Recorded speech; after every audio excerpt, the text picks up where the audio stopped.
Yo no veo hoy que el PRD esté en riesgo de desaparecer. Es esta izquierda verdadera, ¿no? Cuando hoy Morena, que se dice de izquierda, ha traicionado todas las banderas de la izquierda real y el Movimiento Ciudadano se dedican más a los eslogan, ¿no? A la fiesta. En realidad necesitamos un partido de izquierda serio. Si el PRD no logra conjuntarse con los demás partidos, no habría contrapesos. Sí sacrificamos puntos por ir en la coalición, pero vale la pena por tener un régimen de libertades y lo más democrático posible. Lo que le interesa al Movimiento Ciudadano es ser rémora del sistema, es tener solamente su registro, su dinero, sus candidatos y poder negociar al mejor postor lo que pueda negociar. Hoy Morena te puede decir, y muchos de sus pseudoanalistas dicen, nosotros no somos Venezuela. No, vamos camino para allá, pero para no llegar allá hay que tomar decisiones, y las decisiones son que la oposición presentemos un esfuerzo conjunto, una alternativa a la ciudadanía. Movimiento Ciudadano lo que hace es romper ese esfuerzo para tratar de dividir a la oposición y que Morena gane de mayor facilidad. Veo un INE muy pasivo, que no quiere ser partícipe del árbitro, no quiere sobresalir. Y antes el árbitro con Lorenzo Córdoba sí sobresalía y sacaba tarjetas amarillas. Hoy creo que el INE no se quiere confrontar. Estamos viendo un proceso que no es democrático por la intervención del gobierno en la elección. Hoy Morena, que tiene 22 gobernadores, al momento de ver al presidente metido en el proceso electoral sin ninguna consecuencia, pues los 22 gobernadores, como buenos aplaudidores y focas que son del presidente, que replican lo que él hace, pues también se meten en los procesos electorales locales.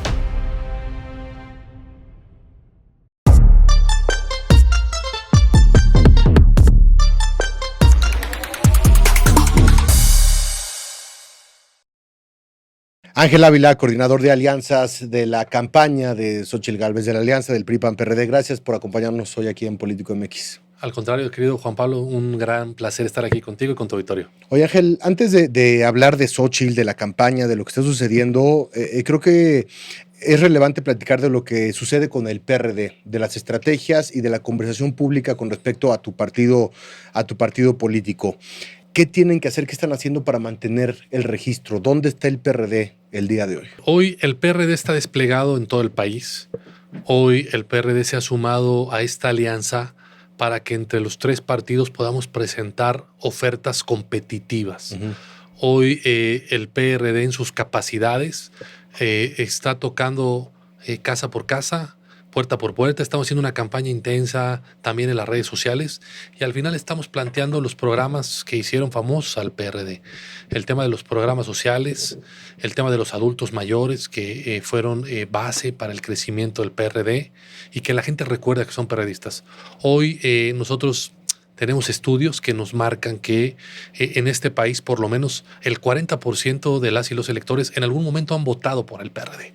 Eso quiere decir que pueden volver a votar por el PRD. Entonces, estamos trabajando con nuestras candidatas en campañas federales y locales y, por supuesto, tratando de generar un esquema de un PRDismo como una opción ciudadana, es decir, presentarnos menos despartidizados, si tú quieres llamarlo, y presentar más al PRD como una opción ciudadana. Hoy tenemos candidatos ciudadanos en muchas elecciones y hoy está muy claro que nuestra candidata a la presidencia de la República, más que sea una militante de alguno de los tres partidos políticos, aunque digamos ha sido candidata del PAN, en realidad no está afiliada a ninguno. Representa un movimiento social y ciudadano importante y el PRD tiene como eslogan Partido de la Revolución Democrática, la opción ciudadana, porque también nos interesa mucho vincularnos a la imagen de nuestra candidata y creo que hemos tenido muy buenos resultados. Una alianza como el PAN y el PRI no se come al PRD y con eso te quiero preguntar cuál es su aportación numérica, cuál es su aportación política, a final de cuentas y una vez que se entreguen los resultados del PRD a esta alianza, entendiendo que el PAN es ahorita el partido más grande, después el PRI y después ustedes. Está muy claro el contrato. Nosotros hacemos una alianza para poder derrotar al oficialismo. Es decir, la oposición unida tiene mucho más posibilidades de derrotar al régimen que la oposición separada. Entonces es una definición de política. Y lo que la alianza le presenta a la ciudadanía es un menú de tres partidos. Es decir, puedes votar PAN, puedes votar PRI, puedes votar PRD o puedes votar los tres. Es decir, el menú que te acomode, con el que te sientas más identificado, puedes estar ahí. El compromiso del PRD es aportar el mayor número de votos respecto a nuestro crecimiento y nuestra situación actual, y esa es realmente nuestra aportación a la alianza. O sea, ni más ni menos. Ni vamos a poder crecer en este momento el PRD a 30 puntos, ¿no? Pero tampoco el PRD va a desaparecer. O sea, es decir, somos muy realistas. No está en riesgo de desaparecer. Yo no veo hoy que el PRD esté en riesgo de desaparecer. Todas las encuestas que nos han presentado, el PRD traemos una aportación a la alianza entre 5 y 7 puntos, que son bastante buenos, y creo que eso nos va a poder colocar como este partido emergente, y digo emergente entre comillas porque tenemos 30 años, pero es esta izquierda verdadera, ¿no? Cuando hoy Morena, que se dice de izquierda, ha traicionado todas las banderas de la izquierda real, y el Movimiento Ciudadano se dedican más a los eslogan, ¿no? A la fiesta, hay que decir, o a la peda. En realidad necesitamos un partido de izquierda serio, y creo que la gente hoy ha vuelto de nueva cuenta a voltear a ver al PRD. Entonces nosotros estamos ahí aportando lo que tenemos que aportar y creciendo lo que tenemos que crecer. Tú como una de las figuras importantes hoy de tu partido político, y adelantándome más allá de lo que suceda después de las elecciones del 2 de junio, ¿cómo ves el futuro de la alianza PRI-PAN-PRD y cómo ves el futuro del PRD? Yo, bueno, primero empezaré por el PRD. Creo que el PRD, pasando la elección, tenemos que, como lo hacemos cada elección federal y sobre todo presidencial, replantearnos cuál es nuestro nicho, hacia dónde vamos, qué banderas vamos a seguir trabajando y cuáles ya no. Y creo que el PRD va a tener mucha valía junto con la coalición en el tema de las reformas, en el Congreso Federal que viene, tanto en la Cámara de Diputados y el Senado. Creo que en los dos escenarios el PRD y la alianza va a ser fundamental. En el escenario que nosotros estamos previendo, que es que gane Xóchitl Gálvez, es un escenario de, por primera vez, construir un gobierno verdaderamente de coalición, con estos 3 menús que le presentamos a la ciudadanía, y que con Xóchitl a la cabeza de la presidencia de la República tengamos que hacer los cambios necesarios para que México vuelva a tener el dinamismo económico que se ha perdido, y sobre todo el tema de la seguridad y la salud, que es lo que demandan las y los ciudadanos. Entonces creo que desde ahí, en los congresos locales y en el federal, el PRD puede aportar. Si se diera el caso que no pudiéramos alcanzar la presidencia de la República, la batalla para defender a las y los mexicanos también será en el Congreso Federal. Por eso creo que la aportación del PRD va a ser importante, tanto en lo individual como partido, como la aportación de la alianza para lograr los pesos y los contrapesos democráticos que son necesarios siempre en cualquier democracia. Entiendo que van a seguir existiendo como partido político, tanto el PRI como el PAN como el PRD, pasar las elecciones del 2 de junio, pero ¿ves una permanencia de un bipartidismo en este país? No, yo creo que hoy lo que está claro es que, como en muchos lugares, las alianzas entre partidos son necesarias. Yo creo que, nos guste o no, tenemos que entrar, y más gustándonos, a una reforma político-electoral. Por ejemplo, establecer el esquema de la segunda vuelta en este país se ha vuelto necesario. Como hay segunda vuelta en Francia, como hay segunda vuelta en Ecuador, como hay segunda vuelta en Uruguay, en Argentina, etcétera. En Colombia hay segunda vuelta. Porque la segunda vuelta te permite, como partido en lo individual, mostrar cuál es el espacio de la sociedad que te apoya de manera clara. Y una vez que llegas a la segunda vuelta, si es que ninguno de los dos candidatos gana X número de porcentaje, te permite hacer alianzas congruentes para poder ganar entre una y otra opción. Entonces hoy creo que el tema de las alianzas en México tiene que ver mucho con un esquema de segundas vueltas. Es decir, donde yo no veo un bipartidismo en el propio bloque oficial, en el propio bloque oficialista de Morena, PT, Verde, en muchas entidades van separados. En el Senado van en 12 entidades separadas. Y en nuestro bloque PRI-PAN-PRD hay varios estados que en lo local, que en lo federal vamos juntos, en los candidatos a senados, a diputados federales, pero a diputados locales y presidentes municipales vamos separados, como en el caso de Coahuila, como en el caso de Baja California, como en el caso de Tabasco y Yucatán, que vamos separados a gobernador, el PRD. Entonces yo no veo bipartidismo. Todas las elecciones locales lo que veo es un multipartidismo, pero sí veo que, por ejemplo, en lo federal, y sobre todo en la presidencial, las opciones se reducen a 2 bloques, pero no como un bipartidismo, sino como un multipartidismo en 2 opciones. Eso sí lo veo porque hay 2 proyectos de nación.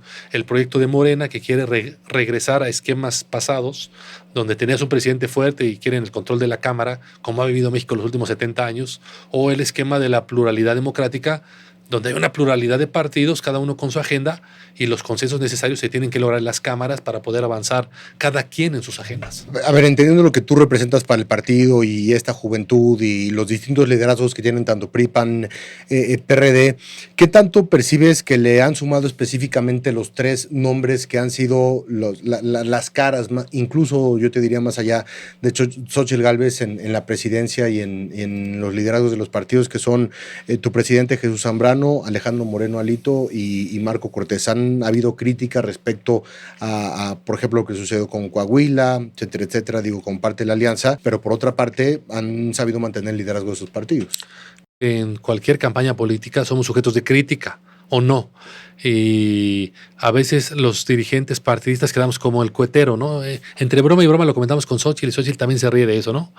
Si en un evento no ven a alguno de los dirigentes partidistas con Xóchitl, empiezan un grupo de algunos medios de comunicación, ya la dejaron sola, no le ven futuro, etcétera.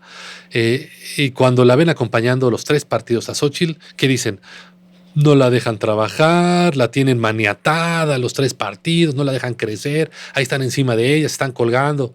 Entonces, no es ni lo uno ni lo otro, ¿no? La realidad es mucho más compleja. Yo creo que cada uno de los dirigentes de los partidos está haciendo lo que tiene que hacer. Creo que cada uno de los dirigentes de los partidos tiene que hablarle a su electorado para que siga votando por ese partido y lo que representa, pero también para entender la alianza y lo importante que es una alianza. O sea, es decir, el priista sabe cómo le habla al priista y el panista cómo le habla al panista. Nosotros tenemos claro cómo se le habla al sector de la izquierda y al sector que simpatiza con el PRD, y por qué es explicarle cuáles son las banderas del PRD, pero también es importante explicarle por qué es importante una alianza para que esas banderas que el PRD hoy está defendiendo pues puedan ser hechas realidad. Porque de nada serviría plantear muy bien la agenda del PRD, pero ir separados, pues eso le beneficiaría a Morena y al régimen de Morena. Entonces, eso iría en contra de las aspiraciones de que la agenda del PRD se pueda ver materializada en políticas públicas, en leyes, etcétera. Entonces, hay que saber hablarle a las militancias de los partidos, pero lo más importante, Juan Pablo, saberle hablar a la ciudadanía de por qué hoy es un momento de coaliciones.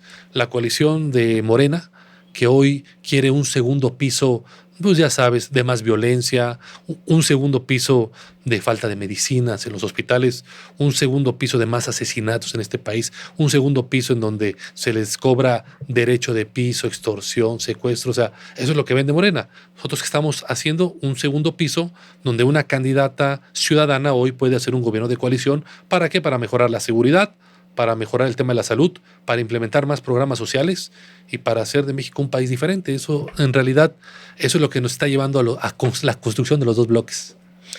No sé, existieron 2 o 3 amagos por parte del PRD, por parte del presidente Jesús Zambrano, de romper con la coalición por tema de formas, por asunto de posiciones. Con esto te quiero preguntar, a final de cuentas, ¿quedaron ustedes satisfechos como PRD con las posiciones, con sus candidatos legislativos, en gubernaturas, estatales, regionales? Hoy te tengo que decir que sí, que no hay negociación perfecta, que evidentemente encontrar los acomodos tanto a nivel federal como en lo local no es sencillo, que luego las militancias de los partidos a veces están más pendientes de únicamente la militancia y no de lo que está demandando la ciudadanía. Uh-huh. Yo creo que el PRD es un partido generoso que está cumpliendo con su papel en la historia, y hoy te puedo decir que sí estamos contentos. Hoy no quisimos jugar a la simulación como en otros momentos tal vez se hizo cuando se construyeron las alianzas. Es decir, oye, que el PRD lleve más candidatos, pero en realidad no eran del PRD, eran candidatos prestados de uno u otro partido. Tú los registrabas, pero en realidad no hacían campaña PRD. Hoy llevamos 70 candidaturas de las 300, en 6 vamos solos, y eso es donde el PRD tiene mucho más fortaleza. Y en muchos lugares optamos, en acuerdo con las direcciones estatales, de no ir al tema federal, pero sí ir al tema local, digamos, ser compensados en lo local. Digamos, a lo mejor para el ciudadano no es fácil habituarse al tema de una negociación política, pero, por ejemplo, yo te puedo decir, en el Estado de México de 40 distritos llevamos 8. Uh-huh. En 2 vamos todos solos, pero llevamos 8 de 40. Pues sí, pero lo que hay que explicarle a la ciudadanía digamos, que vota por el PRD, es que nosotros llevamos más distritos locales que hace 3 años y llevamos más espacios en las presidencias municipales y en las regidurías. ¿Por qué? Porque el acuerdo con la militancia del PRD en el Estado de México no fue priorizar el tema federal, sino priorizar el tema local. Entonces compensamos con los partidos. Entonces tú no puedes ver, digamos, no se podría entender una negociación solamente con ver los espacios en lo federal si no lo anclas al tema de lo local. Y eso lo tenemos que hacer en las 32 entidades del país. Por eso creo que hoy la negociación del PRD fue la que alcanzó y la más correcta para lograr los objetivos específicos del PRD, que es el crecimiento del partido y aportarle a la votación de la coalición.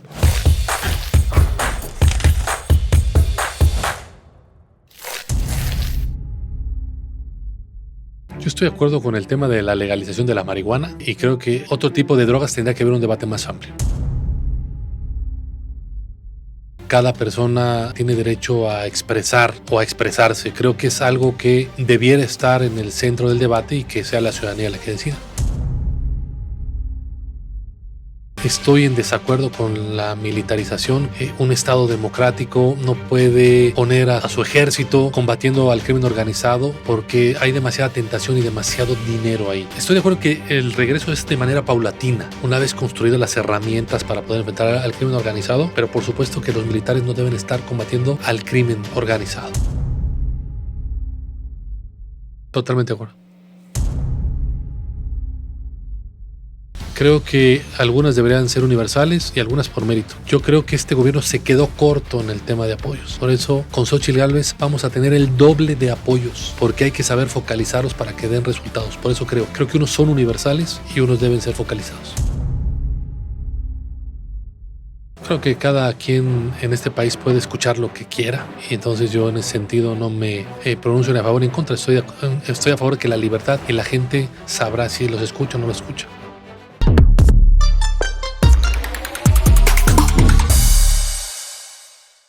Ángel, tú conoces muy bien el contexto electoral, conoces muy bien de estrategias electorales y entiendo perfectamente lo que me dices respecto a que para ustedes como una alianza de 3 partidos políticos tiene mucho mayor sentido el ir juntos que el ir separados. Pero de pronto volteamos a ver el 21, volteamos a ver el 22, volteamos a ver el 23, y no sé si concuerdas, si tú tienes los números, pero no se han hecho más pequeños los partidos políticos. Es decir, el resultado de estos 3 años de alianza entre la oposición, ¿qué les ha dado a ustedes en cuestiones de resultados electorales? El tema es analizar ¿para qué sirve un partido político? Si el partido político solamente sirve para tener prerrogativas y candidaturas, lo mejor sería que el PRD decidiera ir solo. Porque entonces estarías obligado a presentar 300 candidatos, por ejemplo, en los distritos electorales federales o fórmulas en los senados en todos los estados. Eso que haría que evidentemente tuvieras un mayor número de candidatos y probablemente un mayor número de votos. Que a lo mejor si hoy tienes 6%, a lo mejor pudieras tener 8%. O tuvieras hoy 5% y con ese número de candidatos tal vez 7%. El problema es que no le aportarías a la defensa por la República. O sea, es decir, si el PRD no logra conjuntarse con los demás partidos, no habría contrapesos. Y un estado que no tiene contrapesos es un estado que se va al barranco. Porque hoy si Morena no tuviera los contrapesos que tiene, Morena ya hubiera capturado al INE, ya hubiera capturado al INAI, ya hubiera cambiado, por ejemplo, cómo se eligen los ministros de la Suprema Corte. Es decir, hoy tendríamos un poder ejecutivo con el control de la Suprema Corte de Justicia de la Nación, con el control de los órganos electorales, con el control de los empresarios, y eso implicaría para la República ir al despeñadero. Eso implicaría hoy caminar, hay que decirlo, como lo hizo Nicaragua o como lo está haciendo Venezuela, a estados y situaciones del país gravísimos, porque como no hay contrapesos, no hay oposición, el gobierno hace lo que se le da la gana, y si te le opones al gobierno eres señalado como terrorista, y no hay una vida democrática, ese sería el riesgo. Entonces, lo que ponderamos en la balanza es, sacrificamos 3, 4 puntos de porcentaje, pero le aportamos a una vida democrática y a una libertad ciudadana para que sigamos teniendo elecciones democráticas. Hoy, si el gobierno hubiera capturado al INE, si de por sí hoy como está el INE, mucho más acotado, mucho menos fuerte para conducir una elección. Hoy un INE débil sería pan comido para el gobierno. ¿Y eso qué implicaría? Que no hubiera elecciones libres. Y si no hay elecciones libres, pues ¿qué es? ¿Eso qué implica? Que el gobierno va a ganar la mayoría, de las posiciones, y eso implicaría ir camino hacia una dictadura de partido. Eso no le conviene a nadie, ni a los empresarios que generan empleo y que además generan ganancia, no le conviene a las y los ciudadanos, no le conviene al país. Entonces, si el PRD se rige solamente para servir a sus dirigentes y militantes, pues está bien ser un partido como Movimiento Ciudadano, ¿no? Que lo que le interesa a Movimiento Ciudadano es ser rémora del sistema, es tener solamente su registro, su dinero, sus candidatos y poder negociar al mejor postor lo que pueda negociar. No, nosotros sí queremos un cambio de régimen. Nosotros queremos que llegue a la presidencia de la República alguien que respete la Constitución, alguien que sepa que vive en un estado de 3 poderes, el poder ejecutivo, el legislativo y el judicial, y no alguien que crea que en una sola persona se depositan todos los poderes y se pueden controlar. Entonces sí sacrificamos puntos por ir en la coalición, pero vale la pena por tener un régimen de libertades y lo más democrático posible. Oye, me llama la atención la percepción que tienes de Movimiento Ciudadano. Sí, fíjate que Movimiento Ciudadano coqueteó mucho tiempo con hacer una gran alianza, pero hoy, por ejemplo, está claro que hay una parte de Movimiento Ciudadano que coincide conmigo, que Movimiento Ciudadano yendo solo lo que hace es hacerle el juego al régimen, porque al final divide a la oposición. Cuando tú te estás enfrentando a un sistema que no le interesa la ley, los pesos y los contrapesos, que ocupan el presupuesto para hacer propaganda electoral, como lo hace López Obrador con los servidores de la nación, cuando ves que tratan de destruir los cimientos más o menos democráticos que teníamos, las libertades, cuando ves cómo atacan a los periodistas, cómo tratan de acallar las voces discordantes, te das cuenta que necesitamos la unidad de la oposición para generar los contrapesos necesarios para todo país. Y Movimiento Ciudadano, cuando rompe un proceso de oposición, le está haciendo el juego al régimen. En Venezuela están como están porque no se pudo detener a tiempo el régimen chavista, porque se fue deteriorando la situación y nadie hizo nada. La mitad de la culpa la tiene la oposición de no poderse poner de acuerdo en Venezuela, de presentar un solo frente para, digamos, valga la redundancia, hacer frente al riesgo de un gobierno autoritario como primero el de Hugo Chávez y ahora el de Nicolás Maduro, ¿no? Que hoy ese régimen se da el lujo en Venezuela, me refiero, de no darle el registro a los candidatos más competitivos de la oposición. Pero es un proceso, es decir, Venezuela tardó 20 años en llegar ahí. Hoy lo que nosotros queremos evitar con Morena es llegar a ese momento. Hoy Morena te puede decir, y muchos de sus pseudoanalistas dicen, nosotros no somos Venezuela. No, vamos camino para allá.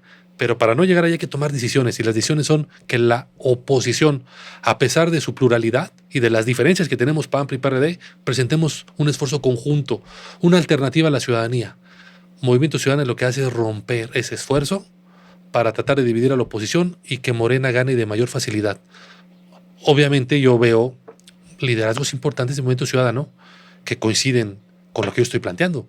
Yo he leído entrevistas con el gobernador de Jalisco, Enrique Alfaro, y él dice, a ver, yo soy un político serio, yo no soy, échale compadre, yo no soy fosfo, yo tengo otra visión de la política, mucho más responsable.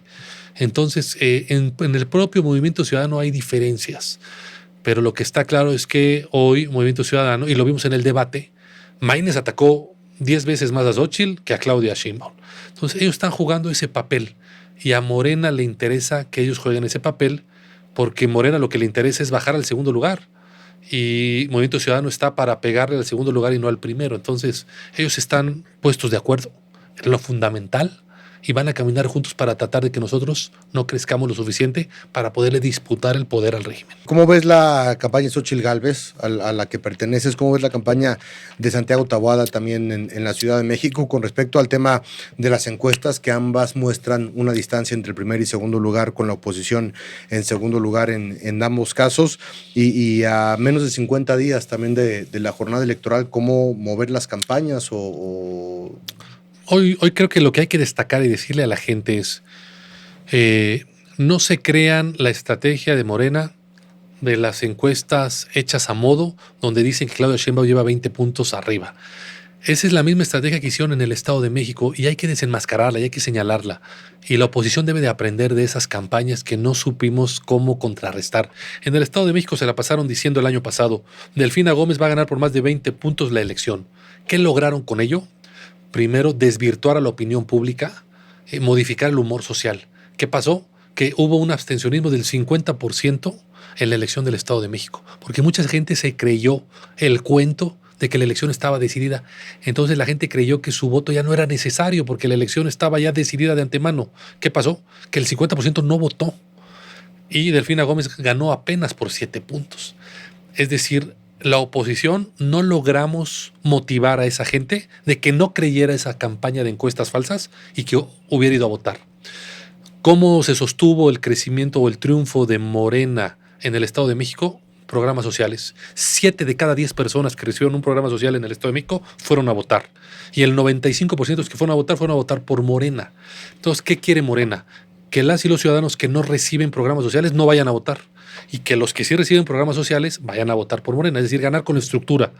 Si Morena gana cuando vota menos gente. Porque entonces la estructura del gobierno le saca la elección. ¿Y cuál es el ejemplo contrario a eso? La Ciudad de México en 2021. En la Ciudad de México en el 2021 salió a votar más del 70% de la población, casi el 75%, casi 7.5 de cada 10 ciudadanos fueron a votar. ¿Cuál fue el resultado? Que Morena perdió la mayoría de las alcaldías. Entonces está muy sencilla la ecuación. A más participación, Morena pierde. A menor participación ciudadana, Morena gana. La estrategia que está llevando a cabo Claudia Sheinbaum es decir, este arroz ya se coció, las encuestas nos dan 20, 30, 80 puntos, depende cómo la veas. Ya no vayan a votar. Ya ganó Morena y Claudia Sheinbaum, quédense en sus casas. Entonces nosotros tenemos primero que desmitificar eso y decir que eso no es correcto. Que las encuestas reales nos ponen a 5 puntos. A 5 puntos faltando mes y medio para la elección. Esa es la realidad. Y nosotros queremos decirle a la gente que vaya a votar, que ojalá haya una participación de más del 70%. Si vota más del 65-70%, Claudia Sheinbaum va a perder y lo mismo le va a pasar a Santiago Taboada. Si en la Ciudad de México vuelve a votar más del 70%, Morena está perdida y va a perder la mayoría de las alcaldías y va a perder la elección de la jefatura. Hoy lo que vemos en las encuestas reales es una tendencia hacia la alza de Xóchitl y Santiago, que quisiéramos que fuera más rápida, pero la tendencia está ahí, y una caída tanto de Clara como de Sheinbaum, porque ellos ya llegaron a su tope. O sea, es decir, los programas sociales y la operación del gobierno tiene un límite. Ya no pueden crecer más. Ellos están bajando. Obviamente ellos quieren bajar lo más lento posible. Nuestra parte es hacer que bajen lo más pronto posible. Entonces, hoy está claro, las encuestas reales nos dan 5 puntos abajo, está en el aire la elección, podemos ganarla, pero necesitamos de la participación de la gente. Entonces está en la campaña de Xóchitl y de los aliados incentivar que la gente participe en la elección, porque está claro que a mayor participación puedes derrotar a Morena. Si la gente no sale a votar, es muy probable que Morena gane la elección. Tú eres representante del PRD ante el Consejo General del INE. Decías que el INE está más acotado. ¿A qué te refieres? Yo creo que el INE está acotado porque la nueva conformación del INE no vemos que estén cuidando el tema del piso parejo, de la cancha pareja. No, lo que le hemos solicitado nosotros como oposición, que es que le pongan un alto al presidente López Obrador porque está haciendo dispareja la cancha. Porque cada mañana que él interviene, que es una vocería muy poderosa, agrede a nuestra candidata y beneficia a la candidata de Morena. Entonces, eso no debiera ser en cualquier democracia porque hace que la cancha sea dispareja y tú necesitas que el árbitro electoral pues ponga orden, para eso es un árbitro. Y creo que no lo está haciendo de manera consistente. Hoy la unidad técnica de lo contencioso electoral tampoco está haciendo su trabajo, nos ha desechado muchísimas quejas porque no quiere investigar y lo tengo que denunciar. Hoy creo que el INE le ha fallado estos acuerdos de neutralidad que hubo en 2012, que hubo en 2018. Los acuerdos de neutralidad se firmaban con los gobernadores y con el presidente de la República, donde se comprometían a no intervenir. O sea, es decir, hoy creo que el INE ha dejado de hacer cosas para elevarles el costo al gobierno de meterse en los procesos electorales. Veo un INE muy pasivo. Esa es la realidad. Si nos escucha, tenemos la cancha abierta, sí se debate en la herradura de la democracia, pero las acciones que toma el INE son insuficientes para cuidar que haya una elección equitativa. Entonces, por eso veo a este INE mucho. Siento que es un INE que no quiere ser partícipe del árbitro, quiere navegar, no quiere sobresalir. Y antes el árbitro con Lorenzo Córdoba sí sobresalía y sacaba tarjetas amarillas y sacaba... Hoy creo que el INE no se quiere confrontar, o digamos, la conducción del INE. Entonces, pues, hay que decirlo. Digo, yo me llevo muy bien con todas y todos los consejeros, pero sí tengo que señalarlo. Hoy el INE no está haciendo su trabajo para que esta elección no sea dispareja, porque el gobierno hoy está metido en las elecciones. Y digo, no es que antes tal vez no lo hiciera, pero no lo hacían de esta forma tan desfachatada como lo hace López Obrador, hasta retando al INE y retando al Tribunal Electoral. Hoy este presidente López Obrador tiene más de 35 sentencias en contra de él, de la mañanera, de que se mete en procesos electorales, y lo sigue haciendo. Entonces uno dice, bueno, entonces la cancha electoral que nos costó 30 años construir a las y los mexicanos, un presidente que no tiene autocontención porque no respeta la ley y la Constitución, ¿de qué forma el INE tiene que intervenir para que la cancha no se haga dispareja? Ellos salen con el tiempo, con el argumento de que no tienen, digamos, las armas legales o constitucionales para hacerlo. Yo creo que sí las tienen, porque ellos son los encargados de que la elección sea libre, equitativa, en condiciones de igualdad.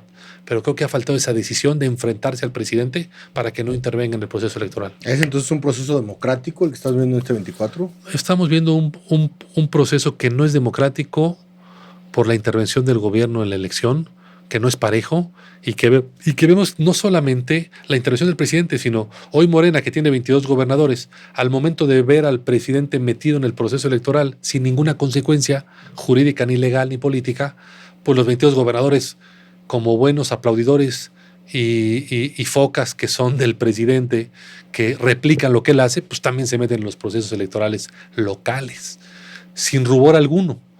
Vemos a Laida Sansores en Campeche sin rubor alguno atacando a los partidos políticos, al de Sinaloa, diciendo tontería y media. Entonces, ellos están metidos en la elección. Sí, si al presidente no le dice nada, ¿por qué a mí me van a decir algo? Entonces, todo eso descompensa una cancha pareja que nosotros hemos peleado, y ahí está la ley y la Constitución, pero no la respetan. Y el árbitro, o los árbitros, en este caso el Tribunal Electoral, que debieran estar vigilando que se cumplieran cabalmente sus sentencias y que no se repitieran, porque la idea de que haya sentencias es la no repetición del acto, pero lo sigue haciendo, pues que sí que no están haciendo su trabajo como lo deberían de hacer, y es un enorme riesgo para la elección y para la democracia.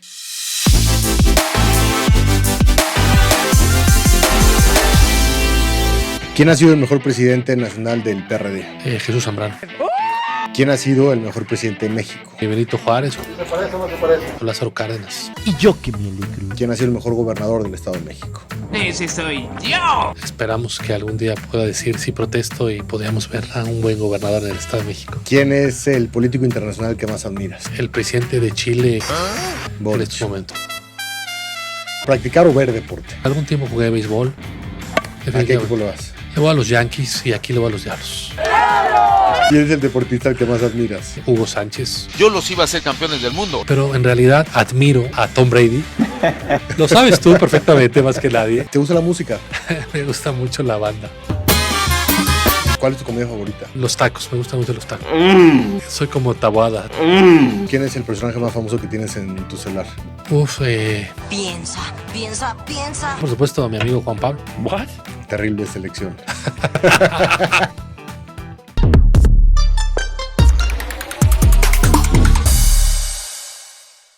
Querido Ángel, muchísimas gracias. Al contrario, Gracias por muchas acompañarnos en gracias. Político, y te estamos molestando con otras pláticas que nos parece relevante también, sobre todo en esta época electoral. Ojalá me invites más seguido, mi querido Juan. Es tu casa. Muchas gracias, Ángel. Gracias a ti. Gracias.